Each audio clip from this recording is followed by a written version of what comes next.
শীতের শুরুটাই হয় ছাদে বসে বসে বারবিকিউ খেয়ে। আর বারবিকিউ খাওয়ার থেকেও বানানোর প্রসেসিংটাই বেশি মজাদার। কেমন উচ্ছাব উচ্ছাব লাগে।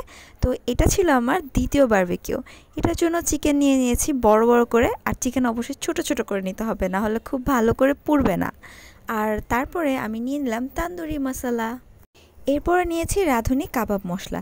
রাঁধুনির উচিত প্রমোশনের জন্য আমাকে পে করা। যাই হোক, পুরো রাঁধুনি মশলাটাই ঢেলে দিলাম। এরপরে দিয়ে দিচ্ছি 3 চামচ লাল মরিচের গুঁড়ো। তারপরে দিয়ে দিচ্ছি আড়ঙের টক দই। এটা আমি নিচে অল্প একটু বাকি রেখে প্রায় পুরোটাই দিয়ে দিয়েছি। তারপর আমার মনের মতো কেচাপ যতটুকু মনে হয় প্রয়োজন দিলাম। এটা একটু কম বেশি দিলে কিছুই হয় না। এরপরে হচ্ছে গোলমরিচের গুঁড়ো দিয়ে দিচ্ছি 2-3 চামচের মতো। তারপর দিলাম 3 চামচ লবণের গুঁড়ো, ও লবণ তো গুঁড়োই থাকে। এরপর হচ্ছে গুঁড়ো করা লাল মরিচ থাকে, ওইটা দিয়ে দিয়েছি মন মতো, আমি একটু ঝাল ঝাল চাচ্ছিলাম তাই। এরপর আমি ঢেলে দিলাম বেশি করে সরিষার তেল, কজ হচ্ছে মাস্টার্ড ফ্লেভারটা আসলে খুব ভালো লাগে আমার কাছে। এরপর সব কিছু মিক্সড করলাম ভালো করে যতক্ষণ না পর্যন্ত মিক্সড হয়। আর মিক্সড করার পর কী সুন্দর একটা স্মেল। তারপর সবগুলো ধুয়ে রাখা চিকেনের উপরে মশলাগুলো ঢেলে ভালো করে মিক্স করে নিলাম। আর হ্যাঁ, আমি হচ্ছে যাতে ভালো করে মশলা ঢুকে এর জন্য মশলা দেওয়ার পরে আমি চিকেনগুলোকে উপর দিয়ে ছুরি দিয়ে কেচে কেচে নিয়েছিলাম, মানে আর কি কেটে কেটে নিয়েছিলাম যাতে মশলা ঢুকে। তো এটা আপনারা এই মশলাটা দেওয়ার আগে করলে বেশি ভালো হয়। তারপর এটাকে 2-3 ঘন্টা রেস্টে রেখে দিয়েছিলাম যাতে ভালো করে ম্যারিনেট হয়। আর এই যে এভাবে করে কেটেছিলাম আপনাদের দেখানোর জন্য দেখাচ্ছি। তারপর ওগুলোকে সাইড করে রেখে যেটা শীতের দিনে সব ঘরে ঘরে হয় সেটা বানানো শুরু করলাম। সেটা হচ্ছে রুই মাছ দিয়ে সবজি দিয়ে তরকারি, মানে শীতের সবজি দিয়ে রুই মাছের ঝোল ঝোল তরকারি না করলে তো শীতই মনে হয় না। তো এই জন্য আমি একদম সেম প্রসিডিওরে প্রথমে পেঁয়াজ দিয়ে দিলাম ভাজার জন্য। এরপরে তার মধ্যে আমি কোনো পরিমাণ ছাড়াই আমার খুন্তির মধ্যে যতটুকু উঠে অতটুকু আদা রসুন বাটা দিয়ে দিচ্ছি। তারপর এটার মধ্যে হলুদ দিয়ে দিয়েছি 1 চামচ। আমি না হলুদ কম দিতে পছন্দ করি আর মরিচ বেশি দিতে, তাই মরিচ তো 3 চামচ দিয়ে দিয়েছি। এরপর লবণ 1 চামচ দিয়ে দিলাম, জিরা গুঁড়ো 1 চামচ দিয়ে দিলাম।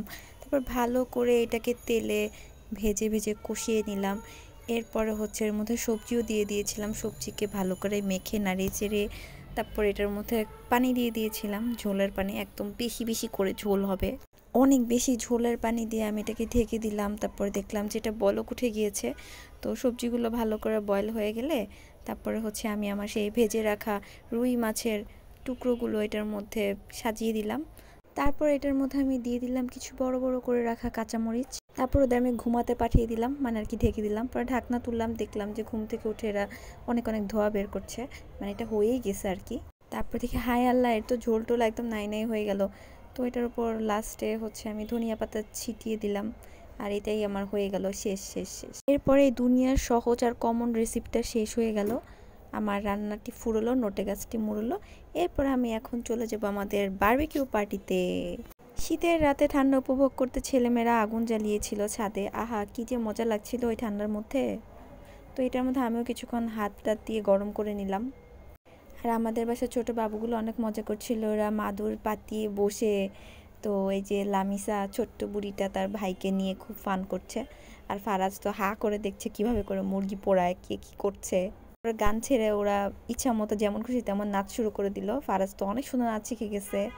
এরপর এই যে আমাদের মুরগি পোড়া চলছে তো চলছে। আসলে না, আমার কাছে এই প্রসেসিংটা এত ভালো লাগে। আমি কিন্তু আসলে বারবিকিউ খেতে এত পছন্দ করি না, কিন্তু এই যে পোড়াচ্ছে সবাই মিলে ফান করছে, এটাই মজার। খাওয়ার সময় মনে হলো যে ওই তান্দুরি মশলাটা না দিলেই ভালো হতো, কজ আমার কাছে ওই ফ্লেভারটা পছন্দ না। সবার কাছেই ভালো লেগেছে। তো আপনারা কিভাবে বারবিকিউ করেন, কোন কোন মশলা দিলে বেশি ইয়ামি হয় সেটা আমাকে জানান, তাহলে আমি নেক্সট টাইম অ্যাপ্লাই করব।